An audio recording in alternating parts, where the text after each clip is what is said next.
awesome. Do pacemakers usually? I thought that was a little space marine behind you. Is that a salamander or something? This is all Warhammer books. That's all this is. Oh, you got to talk shelf. to Kyle about that. I mean, yeah. Are you playing Warhammer 40k, the new game, the Darktide top-down RTS?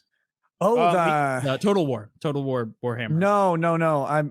I haven't played a video game since the Johnny Depp trial. I outside of I spent an hour 2 days between then and now playing. I just have not had time. I liked Total War 1 and 2. I never bought 3 because they didn't come out with the stupid crazy special editions that they had for 1 and 2. They're like $200 and they came with all this shit like a dwarven drinking horn and a brood ring where it has like a D6 dice around the ring that you can spin and shit. That's cool. But they didn't do that for number 3, so I never got around to buying it. And since I haven't played it, I haven't bought it. But I did pre-order Rogue Trader, which was made by the guys who did Pathfinder Kingmaker, and it's a top-down RPG, like party-based RPG, like a D&D game, but it's under the Rogue Trader rules. And that looks really fucking cool.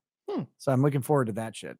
Yeah, I've gotten super into 40k in maybe the last couple of years, but a big fan of Darktide. I liked Vermintide before it. I'm not happy with the current state of Darktide. I'll go back to it when they have improved it some. But we've been talking about playing some RTS, and that Warhammer is really good. Total War is great. Yeah. Mm-hmm. Yeah. I've played a ton of that. The second one, I don't know, 1,000. I game a lot, so like when I say a ton, I mean 1,000 hours or more. Oh shit.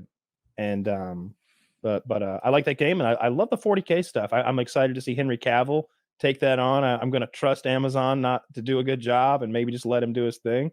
It's going to be cool to see because The Last of Us is killing it right now. Woody doesn't like it because he felt like it was too slow. You didn't enjoy the emotional character more than development. The previous one. Two episodes ago was not that good, but the last one, I liked it. And they definitely moved the plot along, so good. Yeah, I like that they only spent 2 episodes in the city, and moved on. But yeah, I'm hoping that Amazon is able to one up HBO and do 40k justice, or at least do some small part of 40k justice. Taylor, did you finish reading the book? Yeah, I finished Krieg. Which one? Wonderful. Krieg. Oh, okay. I enjoyed it. I don't think I've read that one. Now that it's interesting, it shows it gives you simultaneously it tells the complete history of the Krieg, why they are what they are and how they got that way, while telling a current tale of how they were influencing a war on a planet. So it's pretty strong, and it's not that thick. And I think that guy wrote, I don't remember the guy's name who wrote it. He's written a lot. Steve Lyons. That's who it is. He's written a ton of that stuff. Lyons with a Y, I think. Yeah. Lyons with a Y. Yeah, he's got a Y. The big hope I have for the Amazon series is, I believe the rumor mill is that they're doing Eisenhorn. Which I don't know that. Oh, dude, that's where I started my 40k journey, like actually getting into it. It was damn near 10 years ago, I guess. I was working, and I would just walk to Barnes and Noble on my lunch breaks through the Skyways in Minneapolis. And I just went to the sci-fi section, picked up the book with the hardest looking motherfucker on the cover. And it's Gregor Eisenhorn, and he's an Inquisitor, and it's a 3-part book series written by Dan Abnett. And there's now, so then there's a spin-off series of Gideon Ravenor, who was like his apprentice. And then there's another series that follows. So now their total series of Eisenhorn is 12 books. And they're all just bangers. Abnett's a really intense writer. He writes, he wrote a lot of one of the good runs of Iron Man. He wrote. And he's great. I got introduced to it through YouTube initially. I had never heard of the universe before. If I had, I didn't understand what I was seeing. Yeah. And I was then and still am really drawn to the broader timeline, the complete timeline, like the prehistory. 30K is more interesting to me than 40K. And what I'm always but what's happening right now? Right now, and what's the new thing on the cutting edge is what I always want, because I want big changes. Like I want the Emperor to like do a thing. Well, you know that's happening right now. They're writing those books because Gilliman is back. Yes. And that's the new thing. And the speculation is that the Lion is coming back because I think that's one of the books coming out. So like the Lion is going to come back because he's been sleeping, and that's the big fucking change. Angron just came back because he was banished by what's his face, Caldor Drago, who's fucking hilarious, by the way. But yeah, Angron just came back, and so now there's and apparently is not going to be able to be banished again to the warp. So it's going to be just a disaster. Yeah, see, I like that stuff. I like the broader timeline, and like I'm really fascinated with the Emperor and like the Thunder Warriors and like and all of that stuff and like the deep lore. I really enjoy it, and there's so many good YouTubers that just do a fantastic job with their voice work. That there's a series about the Ogren that I love so much that made me fucking cry. Oh my god, that's a really good one. We have to get back to that, or you have to get back to that guy about us doing voice acting in one of those episodes. I would love to. Yeah, Zach, send me his email again. There's a YouTuber who wanted us to do some voice work for him, and who is it? Do you know? It's the one who did the Ogren story, right? It might be the one that had the old Ogren story. Yeah, like he himself is an amazing voice actor. Yeah, that part where he's like, "Mama told me someone's being bullied. It's an Ogren's job to stop them." Yep, and that's true because Mama can't lie. And it's like he had this Forrest Gump thing where he kept saying, "And Mama don't lie." Yeah. And it's like Mama's been dead because because she was on Warrior Tier.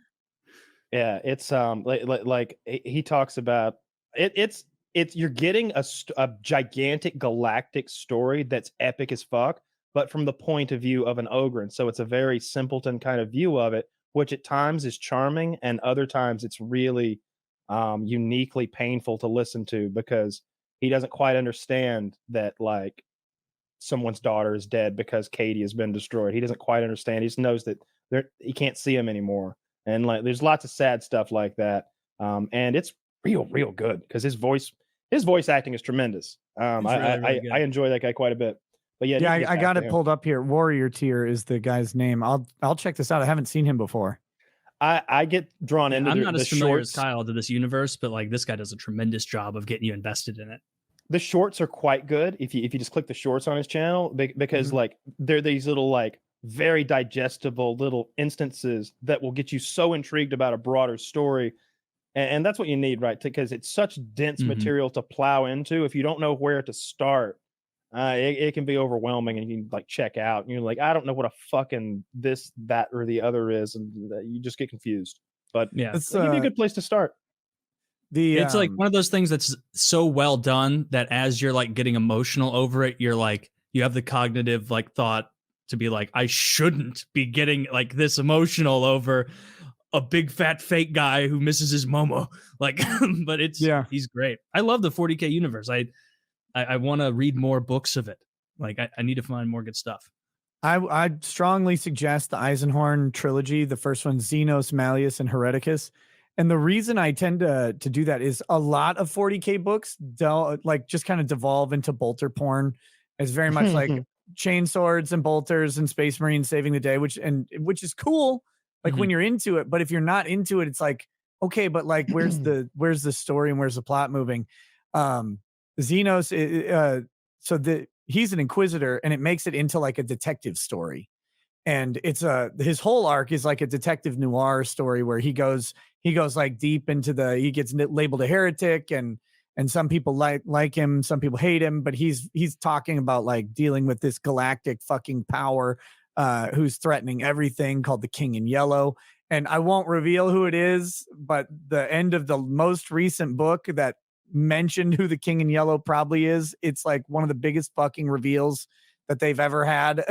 It's like, it can't be this. This cannot be the answer because this throws everything into question. So that's going to be awesome. But yeah, the Eisenhorn books are really good. Abnett's great writer. And it brings in enough like, well, here's some Space Marines, here's some Eldar, here's some of this, here's some of that, like sprinkled throughout the story where you're not being overwhelmed by this is just Space Marines versus orcs in one of the battle novels, which I love those too, but this it's a lot more intricate and kind of eases you into the universe, in my opinion, really well. Yeah, I'm a lot more interested in the lore and the history of like all the different factions and everything than I am in just like, I guess what you call the fight novel. Yeah. And that was what was good about Krieg, is that there's a fuck ton of fighting in these books, but like it was equally about like, you know, kind of the A-B storyline of like, you got the origin of the Krieg, you got kind of the what they're doing. Origin of the Krieg is so cool. I love that story. That ruthless sort of like just you develop infantry, or not infantry. You develop a lot of empathy for the like infantry Krieg guys throughout it, because they kind of start. I mean, I kept feeling bad for them. They felt like fucking like shitty life. Death is a blessing, right? It's like every time one of them would die. How can you not feel bad for someone who thinks that death is like a blessing? Well, I mean, I guess their world is fucking. They never take that fucking mask off. Again, they're never going home. They neither their breath's never going bad. Home. Oh, their breath. They have to be so much acne. Like you don't get to take that shit off, dude. like when you're 16, you fucking like eat a greasy potato chip, your mouth breaks out. He's been wearing that mask his whole goddamn life. Yeah, and now it's too late. It's like when you wear a coat over your t-shirt and you wear it inside too long, and now you've sweat and you can't take your coat off, or people are going to see you sweat on your t-shirt, and so the decision's been made. You have to take off that coat quicker. You know how like that. I can't. I'm sorry, I can't relate to being, you know, all sweaty. Yeah, well, sometimes your weight fluctuates wildly, and sometimes you eat pizza 4 times a week. Sometimes that happens. Sometimes you binge eat every night. No, I've been good do on not do that. Not doing it. No. Well, sometimes I do, but I'm fucking way better at it than I was.